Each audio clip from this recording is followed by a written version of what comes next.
ఆత్మీయ తండ్రి గారికి నా హృదయపూర్వక వందనాలు చెల్లిస్తున్నాను. అలాగే కూడి వచ్చినటువంటి మీ అందరికీ కూడా ప్రభు యేసుక్రీస్తు నామములో హృదయపూర్వక వందనాలు చెల్లిస్తున్నాం. ప్రతిరోజు ఏ ఊరు ఎంత ఊళ్ళో నీళ్లు తాగేయడాన్ని బట్టి గొంతు కూడా కొంచెం ఇబ్బందిగానే ఉంది. ఏదేమైనా కొన్ని మాటలు ఆమె చెప్పారు కదా, నలుగురు 4 మాటలు చెప్పమన్నారు. నేనేమో 40 మాటలు సిద్ధపడ్డాను. కానీ ఇవన్నీ నాలుగు కూడా కాదు, ఒక్కొక్కరికి ఒక్కొక్కటి అన్నాడు. అయినా సరే క్లుప్తంగా 1-2 మాటలు నేను మీతో పంచుకోవాలని ఆశపడుతున్నాను. ప్రతి దేవుని బిడ్డలారా, పిల్లల విషయమై ఎవరు చింతించవలసిన అవసరం లేదు. నా పెళ్లి చేసిన మా మ్యారేజ్ రిజిస్టర్ గారు ఈరోజు ఉదయం ఏమన్నారనంటే, చాలా పొరపాటు చేసావు తిమోతి, 3 కాళ్ళ మీద కూర్చి నిలబడదు, ఇంకో పాప కూడా ఉండుంటే చాలా బాగుండేది. దేవుని స్తోత్రం కలిగినగా. పిలుపు కుమార్తెలా ఉండేవారు, నువ్వే తొందరపడి ఆపరేషన్ చేయించేస్తూ దేవుడు ఇంకో పాపని ఇచ్చి ఉండేవాడు అన్నాడు ఆయన. ఇప్పుడు నీకేమన్నా కష్టం అనిపించిందా? 3 హాస్టల్లో ఉన్నారు, దేవుడే వారి చదువుల కొరకు ఏర్పాటు చేశారు కదా, దేవుడు ఇంతగా మీ ఇద్దరిని సేవలో వాడుకుంటున్నారు కదా అని ఆయన ప్రోత్సాహకరమైన మాటలు చెప్తూ ఉన్నారు. ఇక్కడే మా 2వ వదిన గారు ఉంది. గ్లోరీ పుట్టగానే కళ్ళల్లో నుంచి ఆనంద వాస్తవాలు కాదు, కన్నీరు ఏరులై పారింది ప్రభునందు. పిల్లలు ఏడ్చేస్తుంది, ఎందుకంటే మరలా ఎవరు ఉంటారని. కానీ మన స్కూల్ నుంచి ఒక ఫోటో పంపించారు, టాప్ 10లో ఉంది మా 3వ కూతురు. దేవుని స్తోత్రం కలిగింది కాదు. ఎందుకనంటే నిషేధింపబడిన రాయి మూలకు తలరాయి అవుతుందని ప్రభు చెప్పారు.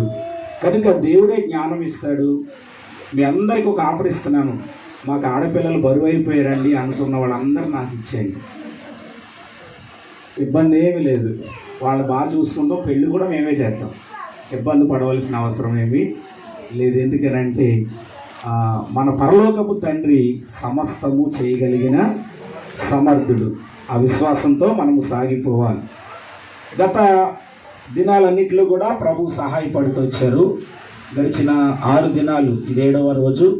ఈ రీతిగా ప్రభు సన్నిధిలో కుటుంబం అంతా ప్రభువుని కలిగి ఉండడం, ఆరాధించడం ఇది గొప్ప భాగ్యం. ఈ కుటుంబంలో 2 కుమార్తెలు, కుమారుడు కూడా మా సండే స్కూల్ స్టూడెంట్సే. చిన్నప్పుడు చాలా శ్రద్ధ కలిగి వీళ్ళు 3 కూడా సండే స్కూల్కి వచ్చేవారు, స్కూల్ బిల్డింగ్ దగ్గర. ఏదేమైనా దేవుడు ఆ రీతిగా వారిని దీవిస్తూ వచ్చాడు. చక్కటి భర్తలను ఇచ్చారు, చక్కటి భార్యను రతన్ రాజుకి ఇచ్చాడు.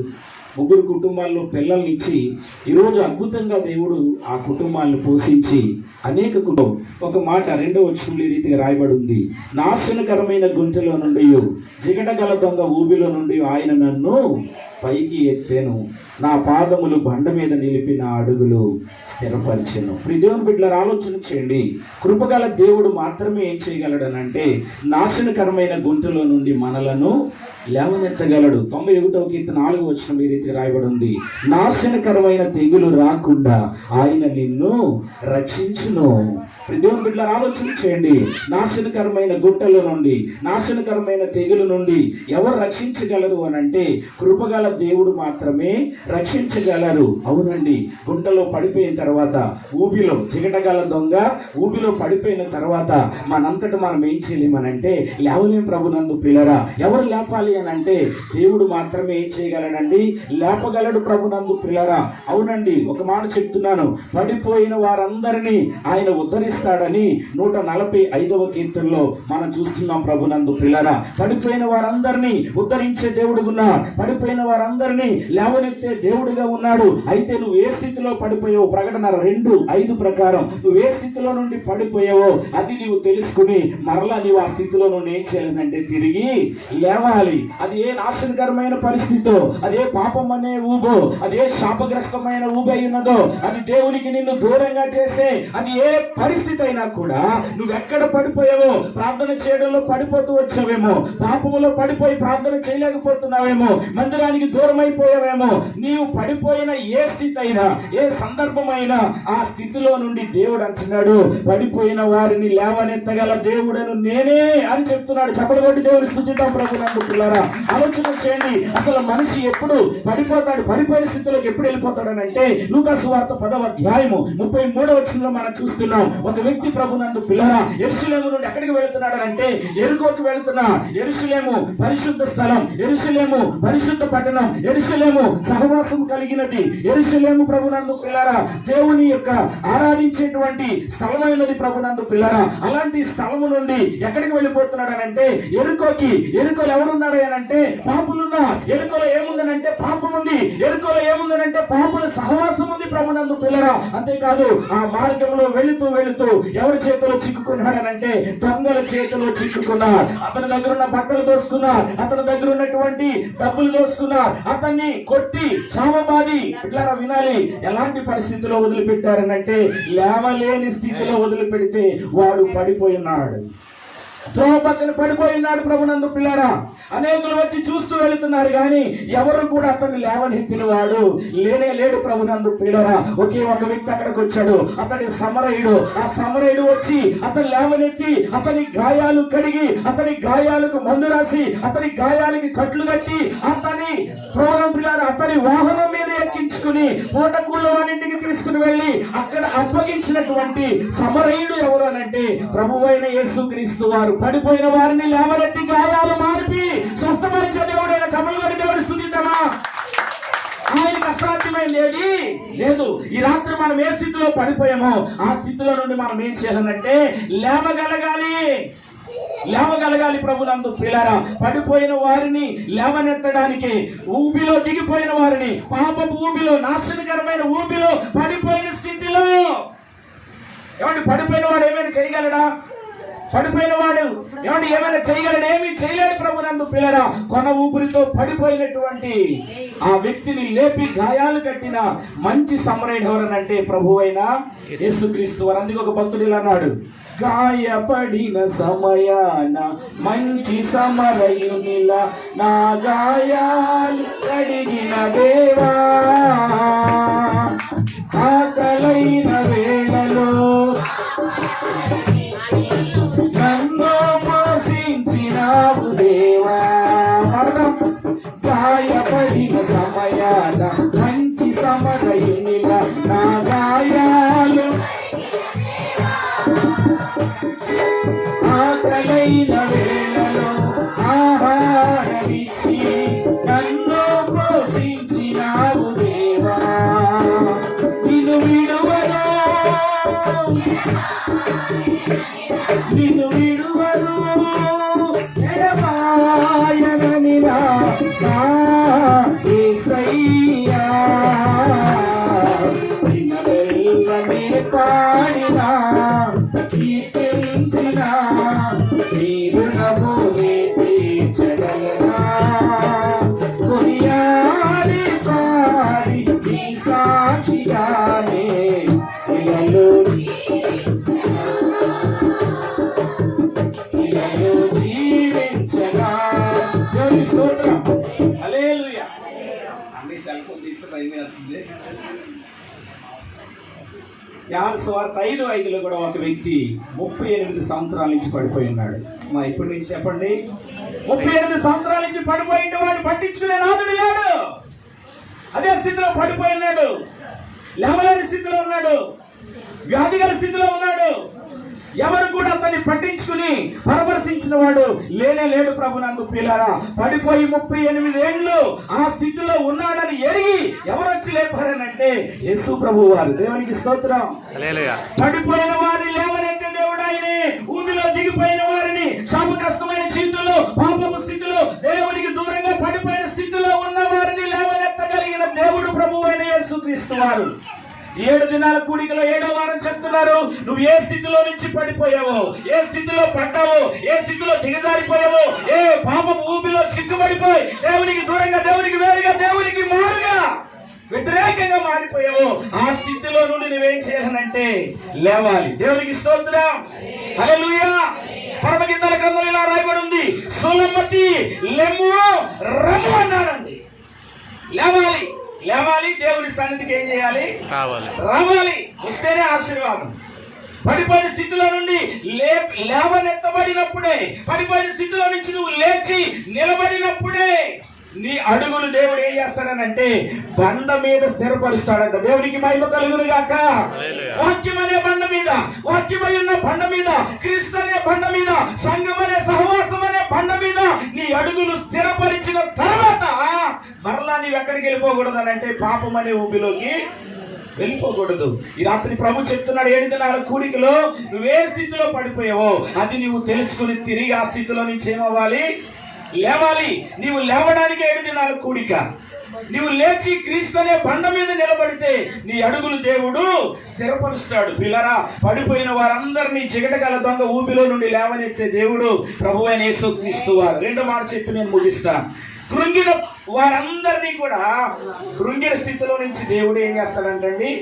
లేవనెత్తుతాడు. 42వ కీర్తన 4వ వచనంలో నా ప్రాణము నాలో ఏమైపోయింది అంటున్నాడనంటే కృంగిపోయి ఉన్నదండి. నా ప్రాణము నాలో కృంగిపోయింది. కొన్ని పర్యాయాలు పిల్లరా, రోగ భయముతో కృంగిపోతాం, ప్రాణ భయముతో కృంగిపోతాం, అప్పుల భయముతో కృంగిపోతాం, కుటుంబ సమస్యలతో కృంగిపోతాం, కుటుంబ వ్యక్తిగత జీవిత సమస్యలతో ఏం చేస్తూ ఉంటామనంటే కృంగిపోతాం. పిల్లలను బట్టి కృంగిపోతాం, భర్తను బట్టి కృంగిపోతాం, భార్యను బట్టి కృంగిపోతాం. కొన్నిసార్లు ఏమి స్థితిలో, ఏమి లేని స్థితిలో ఏమైపోతామనంటే కృంగిపోతూ ఉంటాం. అయితే కృంగిపోయిన వారిని కూడా లేవనెత్తగలిగింది ఎవరయ్యానంటే ప్రభువైన యేసుక్రీస్తు వారు. ఈ రోజు నువ్వు ఏ పరిస్థితిలో కృంగిపోయావో నాకు తెలియదు. ఒక తల్లి యేసు ప్రభు దగ్గరికి చాలా దూరం ప్రయాణం చేస్తూ వచ్చింది. అయ్యా, నా కుమార్తెకు దెయ్యం పట్టి బహు బాధపడుతుందయ్యా, నీ మాట సెలవిస్తే ఆమె ఏం చేయబడుతుందనంటే బాగుపడుతుంది. వినాలి, కూతురు విషయమై కృంగిపోయిన ఆ తల్లి గుండెను, ఆ తల్లి హృదయాన్ని ఎవరు చూస్తారనంటే దేవుడు చూశాడు. ప్రభునందు పిల్లరా, కుమార్తె విషయమై కృంగిపోయిన ఆ తల్లితో కృపగల దేవుడు సెలవిస్తూ వచ్చాడు. ఏమన్నా తెలుసా? అమ్మా, నీ విశ్వాసం గొప్పది, నీవు కోరినట్టే నీవు అగును కాకనంటే ఆ గడియలోనే ఆ బిడ్డ బాగుపడింది. చపలు కొట్టి దేవుని స్తుతిద్దామా? కృంగిపోయిన తల్లి హృదయాన్ని తెప్పరలేశాడు. కృంగిపోయిన తన బిడ్డ విషయమై కృంగిపోయి నలిగిపోయి వచ్చిన ఆ తల్లిని వాదార్చి పంపించాడు. ప్రియ దేవుని బిడ్డలారా, ఎందుకంటే కృంగిన వారిని ఏం చేస్తారో తెలుసా? రావునెత్తుతాడు. ఈ రాత్రి ఏ విషయంలో కృంగిపోయి ఎక్కడ కూర్చున్నావో, ఏ సమస్యను బట్టి కృంగిపోయి ఎక్కడ ఉన్నావో, కుటుంబ పోషణ విషయమైనా, పిల్లల విషయమైనా, ఒకవేళ కుటుంబ పరిస్థితుల విషయమైనా ఏ సందర్భంలోనైనా నువ్వు కృంగిపోయినావేమో, కృంగిన వారిని లేవనెత్తగలిగింది ప్రభువైన యేసుక్రీస్తు వారండి. బద్రి చెట్టు నీడను పరుగున వెళ్ళి బద్రి చెట్టు నీడను దాక్కుని కృంగిపోయి ప్రాణ భయముతో ఉన్నాడు. ఆయన పేరు ప్రవక్త అయిన ఏలియా ప్రభునందు. ప్రియులారా, కృంగిపోయిన ఏలియాని ఎవరు చూడట్లేదు. ఎలిజబెత్ ఒక మాట చెప్పింది. ఏమండి? యెజబెలు. ఆ యెజబెలు యొక్క మాట విని భయపడి కృంగిపోయి ఎక్కడున్నాడనంటే బద్రి చెట్టు నీడను పొదలో దాక్కుని ఉన్నాడు. ప్రాణ భయంతో ఉన్నాడు. అయ్యో, నా పరిస్థితి ఏంటి? నా పరిస్థితిని ఎవరు మారుస్తారు? ఈ ప్రాణాభయం నుండి ఎవరు తప్పిస్తారని ఏలియా ప్రవక్త కృంగి ఉండగా ప్రభునందు పిల్లరా, బద్రి చెట్టు నీడను ఒక తుప్పల్లో పొదలో కూర్చుని ఉన్న, కృంగిపోయి ఉన్న, బాధలో ఉన్న, నలిగిపోతూ ఉన్న, ఒంటరిగా ఉన్న ఏలియాని ఎవరు చూస్తారనంటే కృపగల దేవుడు చూశాడు. దేవునికి మహిమ కలుగును గాక. కృపగల దేవుడు చూసి అలసిపోయిన అతన్ని, కృంగిపోయిన అతన్ని దర్శించడానికి పరలోకము నుండి ఆహారం ఇచ్చి దేవదూతని ఏలియా గారి దగ్గరికి పంపించాడు. చపలు కొట్టి దేవుని స్తుతిద్దామా? ఏలియా, కృంగిపోవద్దు. ఇదిగో ఈ రొట్టె తిను, ఈ మాంసం తిను, ఇదిగో నీవు శక్తికి మించిన ప్రయాణం చేయవలసి ఉంది. హల్లెలూయా. కృంగిన ఏలియాని లేవనెత్తిన వాడు దేవుడు ప్రభునందు. ప్రియులారా, ఆలోచన చేయండి. ఈ రోజు నువ్వు ఏ పరిస్థితిలో, ఏ సందర్భాన్ని బట్టి అన్ని బాగున్నా కూడా కృంగిపోయిన స్థితిలో ఉన్నావో నిన్ను లేవనెత్తగలిగింది ఎవరనంటే ప్రభువైన యేసుక్రీస్తు. అయితే నీవు నేను చేయవలసింది ఏంటో తెలుసా? మన హృదయములో దేవునికి ఏమి ఇవ్వాలి? చోటు ఇవ్వాలి. సాతానికి చోటిచ్చినంత సేపు మన జీవితాలకి ఏముండదనంటే నెమ్మది, మనశ్శాంతి ఉండదు. ఎన్నైనా ఉండేవండి. సాతాను కనుక ఒకవేళ మనలో చోటిస్తే, దేవుడికి ఇవ్వాల్సిన స్థానం ఇవ్వకపోతే అపవాది ఎన్నో తంత్రాలు కల్పించి ఏం చేస్తాడో తెలుసా పిల్లలారా? సులువుగా చిక్కులు పెడతాడంటే. హెబ్రీ పత్రిక 12వ అధ్యాయం ప్రకారం సులువుగా ఏం చేస్తాడు? చిక్కులు పెడతాడు. సులువుగా చిక్కులు పెడితే ఆ చిక్కుల్లో నుంచి మనం ఏం చేయలేమంటే బయటికి రాలేం. అలాగున ఒకవేళ ఈ రాత్రి ఇంకా సిగ్గులు పెట్టే సాతానికి నీ హృదయాన్ని అప్పగించవేమో, సాతానికి నీ జీవితాన్ని అప్పగించవేమో, సాతాను చేతుల్లోనికి నీ ఆత్మీయ జీవితం, నీ పరిశుద్ధ జీవితం, నీ యొక్క వ్యక్తిగత జీవితం వెళ్ళిపోయిందేమో, ఈ రాత్రి ఆ స్థితిలో నుండి నువ్వేమవ్వాలంటే లేవనెత్తబడా కృంగిన స్థితిలో నుండి నిన్ను లేవనెత్తేవాడు, పడిపోయిన స్థితిలో నుండి నిన్ను లేవనెత్తేవాడు ప్రభువైన యేసుక్రీస్తు వారు. అందుకే దావీదు ఈ 40వ కీర్తన రాశాడు. ఎంతగానంటే దేవునికి దూరం అయిపోయిన తన ఆత్మీయ జీవితంలో, దేవునికి వేరుగా బ్రతుకుతున్న తన ఆత్మీయ జీవితంలో దేవుణ్ణి బాధ పెట్టారనే ఒక ఇది అతనిలో పశ్చాత్తాపం కలిగినప్పుడు అతడు ప్రార్థన చేశాడు. దేవుని బిడ్డలారా, అయ్యా ఈ స్థితిలో నేను పడిపోయా, ఈ స్థితిలో నేను కృంగిపోయా, నాశనకరమైన గుండెలో నేను పడిపోయి ఉన్నానయ్యా, అయ్యా జిగటగల దొంగ ఊబిలో నేను ఉన్నానయ్యా, నన్ను లేవనెత్తవా అని చెప్పి కీర్తనాకారుడు ఎప్పుడైతే ప్రార్థన చేశాడో దేవుని బిడ్డలారా, దావీదుని పాపం అనే ఊబిలో నుండి, పడిపోయిన స్థితిలో నుండి, కృంగిపోయిన స్థితిలో నుండి లేవనెత్తి బండ మీద తన పాదములు నిలిపి తన జీవితాన్ని కట్టి, తన ఆత్మీయ జీవితాన్ని స్థిరపరిచి, తన రాజ్యాన్ని స్థిరపరిచి, తన వ్యక్తిగత జీవితాన్ని స్థిరపరిచి దావీదుని ఎక్కడ దాచుకున్నాడు దేవుడు అంటే హృదయంలో. దేవునికి స్తోత్రం, హల్లెలూయా. ఈ మాట చెప్పి నేను ముగిస్తాను ప్రియ దేవుని బిడ్డలారా.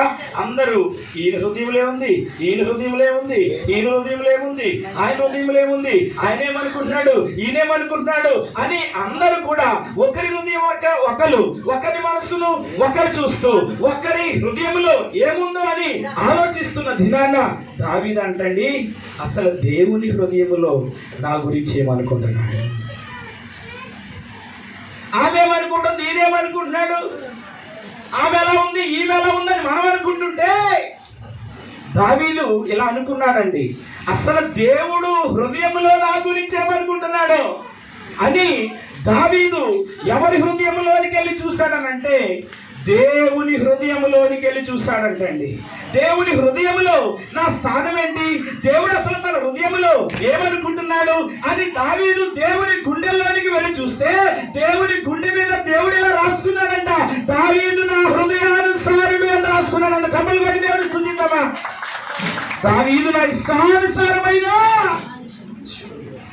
ఈరోజు దేవుని హృదయంలో నీ స్థానం ఏంటి, దేవుని హృదయంలో నా స్థానం ఏంటి, ఒకసారి ఆలోచించుకుని పడిపోయిన స్థితిలో నుంటే లేవనెత్తబడదాం, కృంగిన స్థితిలో నుంటే మనల్ని లేపి మనల్ని స్థిరపరిచే దేవుడు ప్రభువైన యేసుక్రీస్తు వారు. 7 దినాల కూడికలో అలాగే ఈ కుటుంబాన్ని దేవుడు స్థిరపరచును గాక, వీరి కుటుంబాలన్నిటినీ చక్కదిద్దును గాక, దేవుడు పడిపోయిన స్థితిలో ఎవరైనా ఉంటే లేవనెత్తును గాక.